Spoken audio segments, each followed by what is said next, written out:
Hello students, welcome back to my channel. আমি দেবাঞ্জনা ঘোষাল। তোমরা দেখছো আমার সাথে তোমাদের নিজেদের channel Shikshamarg education and computer centre. আজকের আলোচ্য বিষয় Bardhaman university BA 4th semester general বা পাশের রাষ্ট্রবিজ্ঞানের সাজেশান, যেটা তোমাদের সিসি পেপার হিসাবে আছে। তোমরা তোমাদের অ্যাডমিটে একটু দেখে নিও, কারণ প্রচুর ছেলেমেয়ে জিজ্ঞাসা করো যে সিসি 1D হবে না 2D হবে। তোমাদের অ্যাডমিটে তোমরা দেখলেই সেটা বুঝতে পারবে। ওটা নিয়ে তোমাদের কোনো চিন্তা ভাবনার কিছু নেই।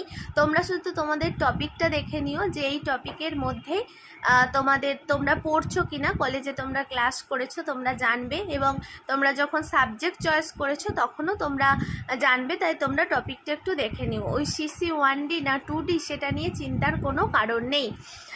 আর এইভাবে পাশে থেকো। ভরসা ভালোবাসার যে জায়গা তৈরি করা হয়েছে Shikshamarg education and computer centre, যেভাবে সেন্টারকে তোমরা যেভাবে ভালোবাসা দিয়েছো সেইভাবে ভালোবাসা দিও, পাশে থেকো। আর যেটা বলার, তোমাদের যদি মনে হয় ভিডিওগুলো তোমাদের একটু উপকারে আসছে, তাহলে তোমরা চ্যানেলটাকে সাবস্ক্রাইব করে অল নোটিফিকেশানটা অন করে রেখো, যাতে যখনই আমি ভিডিও দেব তোমাদের কাছে নোটিফিকেশান চলে যাবে।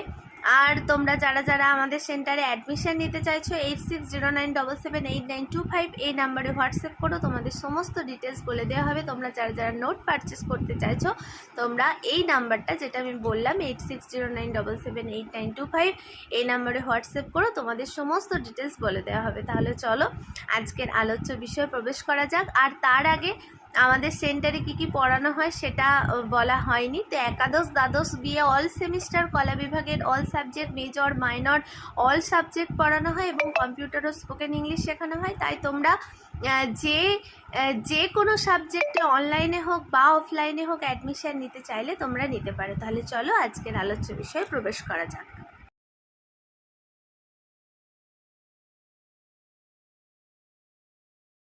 আচ্ছা দেখো, তো BA 4th semester political science suggestion 2024 বা রাষ্ট্রবিজ্ঞানের সাজেশান 2024 সালের জন্য যে প্রশ্নগুলি পরীক্ষায় আসার মতো, বর্ধমান ইউনিভার্সিটির আন্ডারে যে কোনো কলেজেই তোমরা পড়ো না কেন, এবং 5 ও 10 উভয়বিধ প্রশ্নের জন্য এই সাজেশান। এবং তোমাদের যে টপিক আছে ইন্ডিয়ান গভর্নমেন্ট অ্যান্ড পলিটিক্স, এইটা তোমাদের আছে। তো দেখো, প্রথম প্রশ্ন যেটা, ভারতীয় সংবিধানে বর্ণিত রাষ্ট্র পরিচালনার নির্দেশমূলক নীতিগুলির সংক্ষেপে ব্যাখ্যা করো।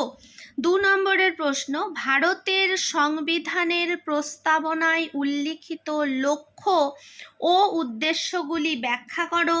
3 নম্বরের প্রশ্ন, ভারতীয় সংবিধানে উল্লিখিত মৌলিক অধিকারগুলির বৈশিষ্ট্যগুলি লেখো। 4 নম্বরের প্রশ্ন, ভারতীয় সংবিধানে উল্লিখিত নাগরিকদের মৌলিক অধিকারগুলি বা কর্তব্যগুলি লেখো। 5 নম্বরের প্রশ্ন, ভারতের সংবিধান রচনায় গণপরিষদের ভূমিকা উল্লেখ করো।